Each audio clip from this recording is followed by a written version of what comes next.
如果哪一天我快不行了，然后必须你去吃粑粑，我才能活下去。你别笑，真的，你愿意为我去吃吗？啥病呀？还得我吃粑粑才能救你？你不要笑，我就问你愿不愿意。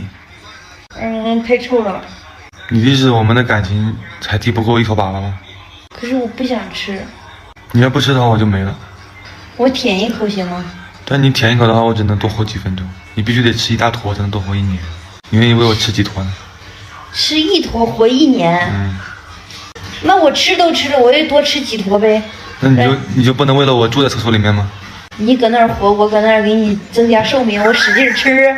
所以这个时候就体现出咱们的感情多么的牢固，多么的坚定。那我要是快不行了，你得吃粑粑才能救我，你吃吗？我吃，我天天吃，我每天把它当饭吃。